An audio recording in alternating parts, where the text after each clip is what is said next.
السلام عليكم ورحمة الله وبركاته. أهلا وسهلا مرحبا بكم أعزائي المشاهدين.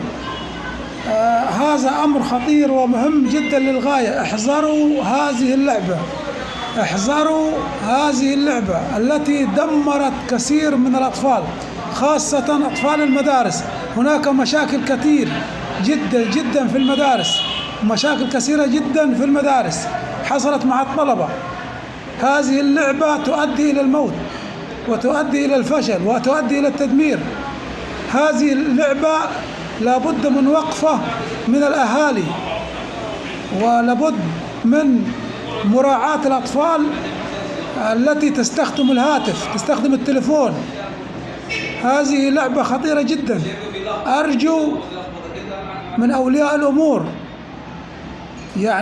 متابعة أبنائهم في البيوت الذين يجلسون على الهواتف، على التليفونات، على الأجهزة، يتواصلون على مواقع التواصل. هذه لعبة خطرة جدا، لعبة الموت. حدثت في كثير من المدارس وأدت إلى كثير من الضرر والهلع والخوف والفزع.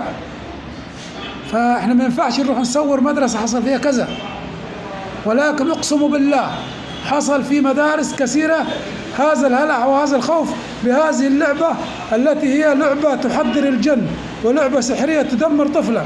حافظوا على أطفالكم، أقسم بالله.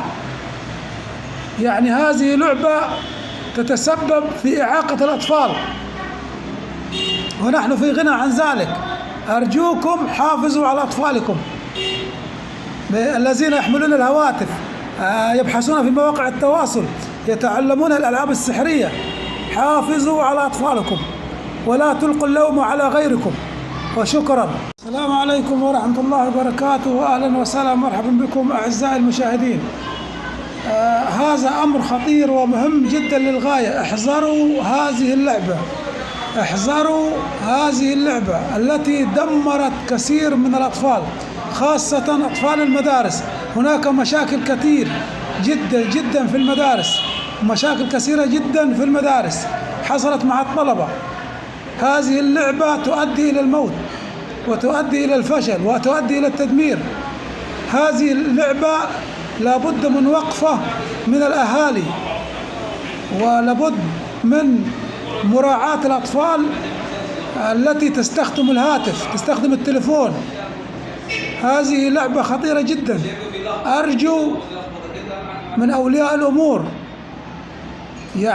متابعة أبنائهم في البيوت الذين يجلسون على الهواتف، على التليفونات، على الأجهزة، يتواصلون على مواقع التواصل. هذه لعبة خطرة جدا، لعبة الموت.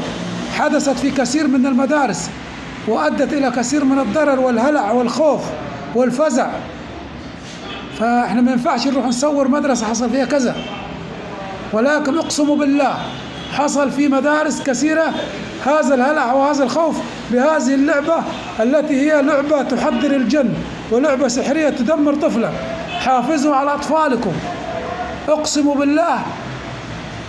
هذه لعبة تتسبب في إعاقة الأطفال، ونحن في غنى عن ذلك.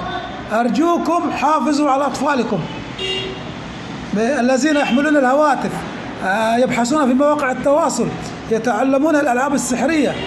حافظوا على أطفالكم ولا تلقوا اللوم على غيركم، وشكرا.